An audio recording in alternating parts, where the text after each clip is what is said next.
Vamos ahora a las noticias de índole nacional. El Frente de Todos respalda a Cristina Kirchner y prepara una marcha. Vamos a mostrar que somos millones, dijeron. Estamos armando una gran marcha para mostrarle a la derecha que somos millones y que estamos dispuestos a dar pelea, dijo la jefa del bloque Unidad Ciudadana en el Senado, y arriesgó la posibilidad de realizarla el día 17 de octubre, cuando se conmemora el Día de la Lealtad Peronista. Este fallo, el fallo de este juicio por corrupción en la obra pública, podría conocerse entonces en diciembre, a lo que la senadora dijo que le parecería tardío hacer una movilización en ese momento. Para Di Tulio, atacar a la jefa del peronismo lo único que hace es hacernos reaccionar porque nos atacan a nosotros, y sostuvo: dentro del peronismo yo soy de los que exigen movilizarse. Hay una responsabilidad de la dirigencia peronista que tiene que estar en permanente alerta de movilización. Y por su parte, Andrés Larroque añade: florecen miles de convocatorias a lo largo del país. Todos entonces a favor de Cristina, defendiendo entonces a esta mujer en este proceso que se le está visualizando en contra. Vamos ahora a presentar una nota al respecto. El derecho de defensa de Cristina Fernández de Kirchner, que la justicia obstruyó, no impidió que ella le dara al pueblo argentino. No solamente fue cadena nacional, sino que yo creo que el pueblo entero se paralizó frente a una pantalla para poder escucharla con la claridad conceptual de siempre. No solamente dejando de manifiesto que los fiscales que la acusan a ella, si la acusan por esos motivos, deberían en todo caso mirar todo lo que ella dejó como pruebas ya directamente innegables de las relaciones entre el ex secretario de Obras Públicas de la Nación, la obra justamente que nunca se investigó, el soterramiento del Sarmiento, sino las relaciones de los empresarios vinculados a Mauricio Macri, el expresidente. Yo creo que esa es parte justamente de lo que ella demuestra permanentemente, cómo y de qué manera esta causa ya estaba armada, esta causa ya tenía una sentencia firmada. Volver a escucharla a ella en aquel 2 de diciembre del 2019 diciendo: a mí ustedes ya me condenaron, pero a mí la historia me absolvió y el pueblo me absolvió, cuando no solamente ella sabe profundamente, no solamente que hay un pueblo dispuesto a defenderla, sino que nosotros seguimos creyendo en la política y en la democracia. Tenemos que modificar la justicia y lo queremos hacer a través de las instituciones. Proyecto de modificación de la reforma, no solamente de la Administración Penal de Justicia, que está en el Senado sin acuerdo de la oposición política. La modificación del procurador, el jefe de los fiscales, justamente, que nos dejó el gobierno saliente en una designación totalmente informal o anormal en función de cómo se deben designar a los miembros de la Procuración General de la Argentina. Creo que esos mecanismos, tratar de modificar el Consejo de la Magistratura con una nueva ley, la conformación de la Corte también por ley, es justamente la demostración del camino de los que hacemos política. Con más política es a través de las instituciones del Senado y del Congreso Nacional, pero fundamentalmente es diciéndole al pueblo argentino que esta es una causa armada, no solamente para perseguir a la figura más importante de la Argentina, sino para, como dijo ella, amedrentar a la dirigencia política, a quienes hacemos política con la convicción de saber que en esta Argentina, para hacer política y plantarse ante los poderes fácticos, lo que viene es lo que le pasa a Cristina. Si se meten con ella, imaginen lo que va de ahí para abajo en lo que quieren dejar. Sin embargo, el peronismo, que sabe de esto y mucho, sigue de pie, sigue firme y sigue unido en la defensa, no solamente de la vicepresidenta, sino de lo que tenemos que hacer de cara al 2023. Seguir construyendo. Bueno, tenemos a todo el país revolucionado entonces en torno a este tema, pero lo importante es destacar que se da un apoyo por parte de la mayoría de los dirigentes y por muchísimos de los argentinos en torno a lo que sería la acusación contra la exmandataria Cristina Kirchner. Vamos a hablar ahora sobre los gobernadores del Norte Grande, porque piden una diferenciación en la segmentación de subsidios. ¿De qué manera lo hacen? Los gobernantes del Norte Grande se reunieron hoy mismo en la Asamblea del Consejo Regional de ese bloque regional en San Salvador de Jujuy, donde se pidió una diferenciación en la segmentación de los subsidios energéticos, especialmente en la electricidad para las provincias con mayor consumo en la época estival, y se evaluaron también las probabilidades de nuevas inversiones y el avance del corredor norte bioescénico, entre otros puntos. Los mandatarios entonces del noroeste argentino y el noroeste argentino que del NOA estuvieron acompañados por el jefe de gabinete de ministros Juan Mansur, el ministro de Turismo y de Deportes de la Nación Matías Lamens y la secretaria de Energía Nacional Flavia Rollón. Han participado entonces los gobernadores de Jujuy, Gerardo Morales, ha estado el de Santiago del Estero, que es Gerardo Zamora, también el presidente pro tempore de la Asamblea del Norte Grande, de Formosa estuvo Guildo Insfaran y así varios dirigentes apoyando esta iniciativa entonces, y tenemos una nota con contenido al respecto que se la queremos compartir. La verdad es que tenemos muy buenas expectativas porque la agenda de gobernadores del Norte Grande produce resultados muy importantes. Uno de los temas claves es el plan de ejecución del desarrollo de energía solar o sistema fotovoltaico. Nosotros tenemos ya la presentación de manifestación de interés por parte de las 10 provincias del Norte Grande. En consecuencia, con la Secretaría de Energía tenemos dos temas clave. Primero, cómo avanzar para los procedimientos desde el punto de vista de la oferta y la ejecución. Eso tiene alto impacto en, primero, volumen de inversiones significativo. Segundo, la generación de empleo de corto plazo y después menos empleo en términos relativos para la administración del sistema. Pero, como ustedes saben, en el año 2025 la República Argentina debe alcanzar una meta del 20% de energías limpias y renovables. La verdad es que eso es un gran esquema para nosotros porque Argentina es muy competitiva en energía eólica en el sur, en energía solar en el norte. Ustedes lo saben acá en Jujuy, con Cacharí, y a su vez lo que significa hidrógeno verde o azul. Entonces, eso para nosotros es muy buen tema. Segundo tema es el esquema de subsidios vinculados al tema de tarifas energéticas de carácter diferencial. Nosotros le pedimos al Norte Grande argentino, sobre todo que no tenemos conexiones de gas, que tengamos un plan de equiparación respecto al sur. En el sur, cuando más bajas son las temperaturas, más se consume gas y más subsidio tienen. En consecuencia, nosotros, cuando estamos en el verano con altas temperaturas, consumimos más energía. Y eso significa que de 400 pasar a 550 implica abarcar más usuarios residenciales, y si efectivamente se puede extender a 650 o 700 kilovoltios horas mes en el verano, eso incluiría al mayor número de usuarios residenciales en nuestras provincias. Eso es un principal tema. El segundo tema es Expo Norte Grande. 8, 9, 10 y 11 de septiembre se hace en la provincia del Chaco la primer Expo Norte Grande con la participación de las 10 provincias. Eso es muy importante y ya tenemos allí un avance significativo. Tercero, nosotros hemos constituido una agencia de inversiones para la promoción del comercio exterior y las inversiones. Efectivamente eso, en funcionamiento con el Consejo Federal de Inversiones, abre mercados y promueve inversiones. Cuarto, estamos trabajando mucho respecto al tema de el presupuesto 2023, a los efectos de lograr que en el presupuesto 2023 incluyamos el subsidio de transporte público de pasajeros con un mecanismo de compensación.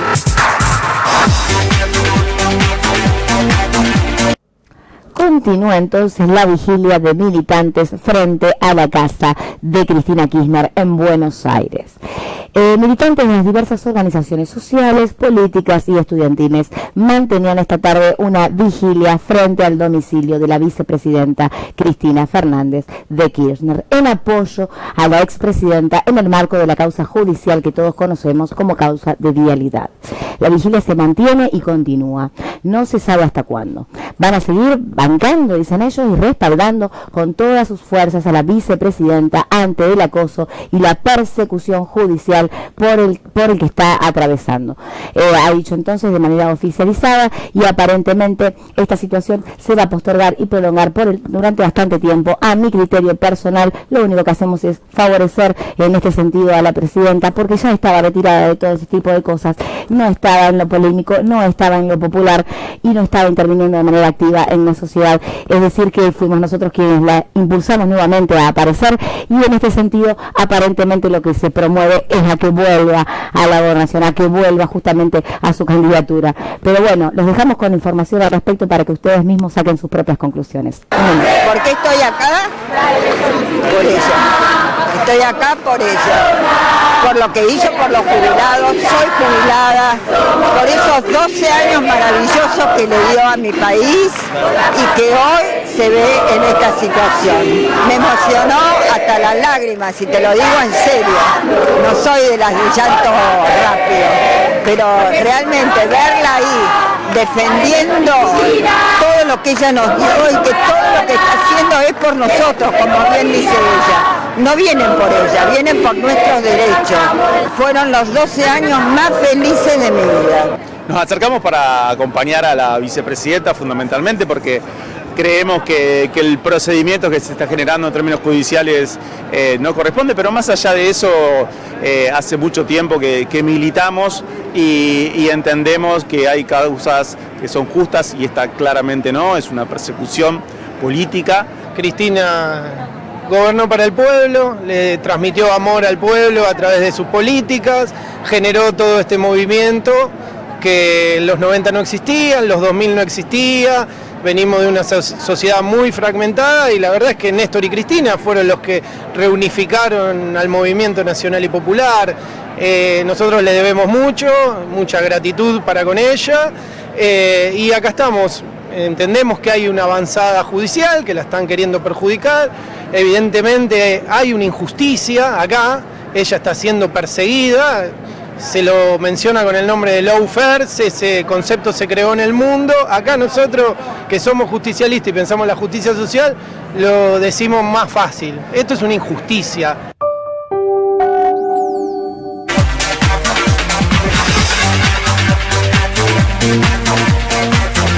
Muchísimo apoyo está recibiendo entonces en torno a esta causa de vialidad la señora expresidenta Cristina Kirchner por parte de todos los argentinos y argentinas. Pero vamos a hablar ahora de otro país en cuestión y vamos a hablar sobre España. ¿Qué sucede con aquellos que quieran tramitar la ciudadanía española? Se va a poder hacer. Vamos a hablar de cuánto cuesta y de cuáles son los trámites necesarios para comenzar justamente con esta ciudadanía. ¿Quién tiene derecho a sacar la nacionalidad española y cuáles son los requisitos? Apunten. Haber vivido suficientes años en territorio español, al menos 10 años, es lo mínimo. Ciudadanía por residencia se denomina. Hablamos también de casarse con un ciudadano español. La ciudadanía sería por matrimonio en este caso. A través de los hijos, la ciudadanía sería por opción. Ser descendiente o nieto de un ciudadano español, denominamos entonces que es ciudadanía por descendencia. ¿Cómo se inicia el trámite en Argentina?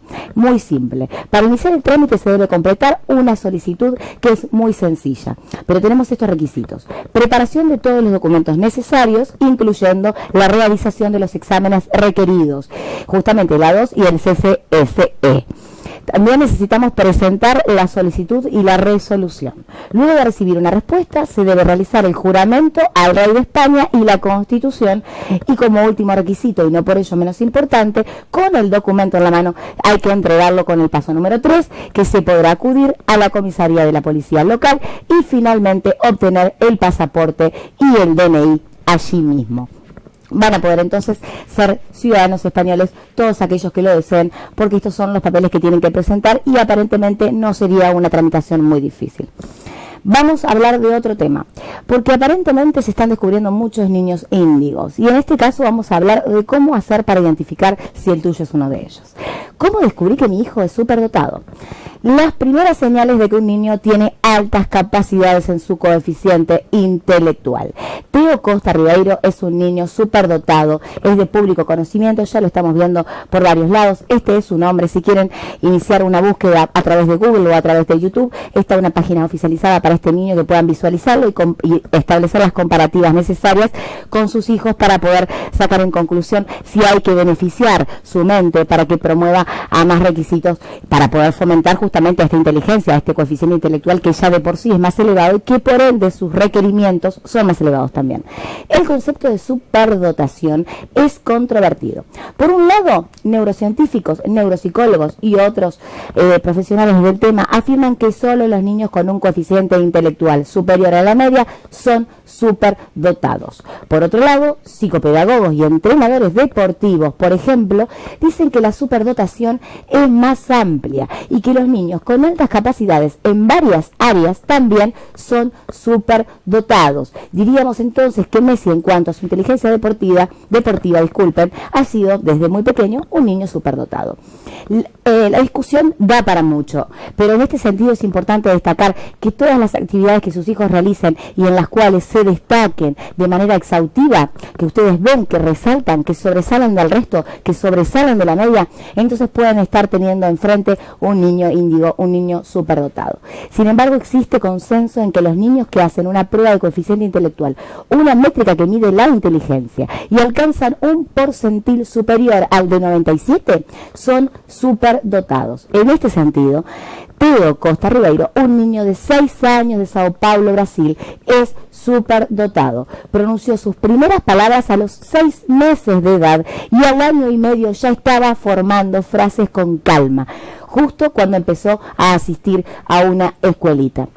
El niño era capaz de establecer relaciones cerebrales mucho más complejas que el promedio de niños. Es decir, que tiene entonces, en una palabra, son niños que tienen preguntas mucho más complejas para ser respondidas por sus propias mentes. No hacen preguntas tontas, no responden a tonterías. Son niños que visualizan el mundo con mucha más complejitud. Son niños más elevados espiritualmente, son niños más cercanos a la idea de crecimiento en la propia humanidad. Son niños espirituales, niños superdotados. Índigo, un lujo para esta mamá, un orgullo entonces, y para muchas de nosotras que no sabemos si no tenemos también en nuestra familia niños índigos o superdotados. No se olviden que la parte espiritual es muy importante también, porque por ahí tenemos chicos que quizás no son tan inteligentes académicamente, pero sí lo son en cuanto a su sabiduría espiritual. También en ese caso tenemos niños índigos. Vamos a hablar un poco sobre economía. ¿Qué les parece si les cuento lo que sucede con el dólar blue en el día de hoy? Bueno, en el día de ayer, el día miércoles 24 de agosto, el dólar blue cerró su cotización justamente en la jornada a un 19.70% arriba del dólar oficial. Ha cotizado entonces 290 pesos para la compra y 295 para la venta. El valor de la divisa extranjera en el mercado oficial fue de 138.29 centavos y 144 pesos con 29 centavos. Hemos oficializado entonces, para que tomen conocimiento de lo que sucede con la economía respecto al dólar. Vamos a hablar entonces ahora, continuamos con economía, pero hablamos de importaciones, de precios y producción. La agenda que Sergio Massa encargará con las empresas de consumo masivo. En torno a qué está trabajando nuestro ministro de Economía. Bien, él está recibiendo permanentemente a firmas que son líderes, y en este caso junto con el presidente de la BCRA, Miguel Pese, y el secretario de Comercio, Matías Tombolini, han planteado compañías para preparar al gobierno para su desarrollo económico en los próximos meses y los consecutivos años, por lo menos en lo que respecta al proceso mandatario que va a ejecutar Sergio Massa más adelante. Tenemos un poco más de información y se las voy a compartir. Hace exactamente 2 meses, el día 24 de junio, bueno, un día más porque ya estamos a 25, pero esta información la hemos conocido ayer. El entonces ministro de Economía, Martín Guzmán, había recibido a las principales empresas de consumo masivo para hablar de precios e importaciones. En ese sentido, Sergio lo que hizo fue reunir con las mismas compañías, e intentaron juntar justamente o generar un marco de mayor previsibilidad. O sea, querían prever lo que sucedería más adelante, pero ¿de qué manera? Encarando una agenda de más producción, de mayor crecimiento. ¿Crecimiento de qué? De las exportaciones y de la desaceleración inflacionaria. Permanentemente el objetivo que tiene Sergio Massa en cuanto a nuestra economía es estabilizar el costo de vida con respecto al poder adquisitivo. Lo remarco siempre porque este próximo 2023 es un año electoral y debemos de tener en cuenta entonces que Sergio Massa lo que está haciendo es vincular permanentemente lo que respecta a nuestro país con demás países, no solo limítrofes, sino también países internacionales, países europeos, como lo está haciendo con Estados Unidos, por ejemplo, lo cual promueve a la apertura mental de todos aquellos que están trabajando en torno a la economía y también nuestra propia apertura mental, que hace que podamos vincularnos de manera efectiva con otros países que nos pueden brindar mejor información, que nos pueden brindar justamente un poco su visión, que ya sabemos que no está dada por la mediocridad, sino que son países más evolutivos, más evolucionados y con un mejor estado económico. Vamos a hablar sobre qué pasa con la inflación en Argentina, porque está compitiendo de mano a mano con la economía de Venezuela. El hondo agujero en el que se ha metido la economía argentina parece no tener fin. Parece, únicamente. Porque este país lo que está haciendo desde principios de julio justamente es tener 3 ministros de Economía que eran distintos. En el registro en julio fue su mayor inflación mensual en las últimas 2 décadas, porque fue de más de un 7%. Es decir, que de un mes a otro los precios se encarecieron en ese porcentaje. Una cifra mayor que la que está registrada por Venezuela, donde subieron entre un 5 y un 6% alternativamente, según el Observatorio Venezolano de Finanzas. El país de la región con peores datos de inflación en los últimos años había estado siendo Venezuela. Pero antes de que asumiese su candidatura como nuestro ministro Sergio Massa, esta situación venía siendo muy controversial, porque venía una competencia permanente simulada, digamos que entonces era como algo tácito, para poder establecer referencias en cuanto a lo que hay de economía en nuestro país y de economía en nuestros limítrofes o demás países del Mercosur. Y en este caso se lo suele comparar siempre con los mismos, que serían Paraguay, Venezuela, Colombia, México y Perú. Últimamente había una controversia con respecto a lo que era la economía de Venezuela y de Argentina, porque parecía ser que al incorporar Venezuela un poco más, digamos, la visión de lo que sería la virtualización de su moneda, se establecieron mayores vínculos con lo que sería la economía a través de la criptomoneda y de todo lo que es el Bitcoin, el Ethereum y demás criptomonedas respecto de lo ecológico. Entonces, se habían solucionado ciertas cuestiones, ciertas vicisitudes en cuanto a la economía, y había una visión un poquito más abierta y un poquito más esperanzadora para este país. Pero estamos hablando de que Sergio está estableciendo relaciones y se está vinculando permanentemente con otros países para poder avivar justamente la economía en su crecimiento. Y de esta manera podemos pensar entonces que en cualquier momento empezaremos con la idea de la intervención de las criptomonedas y de la economía virtual para nuestra política, para nuestra economía, de modo tal que podamos subsistir en esta tribulación que estamos atravesando como país en cuanto a lo político, en cuanto a lo económico principalmente. Pero vamos a hablar de otro tema, y es un tema que me interesa mucho, porque Bill Gates ha hecho otro descubrimiento y tiene un nuevo proyecto. Quiere usar robots para construir mega granjas de tipo solar. Estamos muy potenciados con el tema de la energía, estamos visualizando un poco más lo que sería la energía lumínica, la energía solar y cómo trabajar de manera autónoma. Entonces la expansión de Bill Gates apunta siempre al impulso de un planeta más verde. Siempre se trata de producir, digamos, recursos para que podamos salvaguardar nuestro planeta en cuanto a lo ecológico. El multimillonario recientemente invirtió en Terebase Energy, una compañía que prevé utilizar robots para construir mega granjas solares, un proyecto descomunal que puede llegar a ser revolucionario y trascendental en la historia de la humanidad y de los planetas. Esta empresa que la tiene justamente Matt Campbell como CEO, consiguió una financiación de $52 millones para su proyecto, contando con Gates como uno de sus inversores principales. Terebase Energy construyó la primera plataforma digital para administrar el ciclo de vida completo del proyecto de energía solar a gran escala. Acto seguido, la combinó con un sistema de automatización, transformando la manera en la que se implementan las plantas de energía solar. Y lo ha explicado en un comunicado de manera especial, que el labor que van a tener los robots va a ser permitir que esta energía se pueda trasladar y se pueda proyectar a nivel universal. Van a tener estrategias y recursos a través de esta financiación, a través de esta afirmativa, justamente para que haya mayor calidad en la construcción, para que se pueda favorecer a la reducción de costos y garantizando además una mayor calidad en cuanto a lo que sería su proyecto, que ya es inminente y que se está poniendo en funcionamiento. No está más en pañales, por ende el beneficio de la inversión de Bill Gates en el manejo de la energía solar es inminente y puede llegar a ser revolucionario para todos nosotros, cada uno de los seres humanos que habitamos este maravilloso planeta Tierra.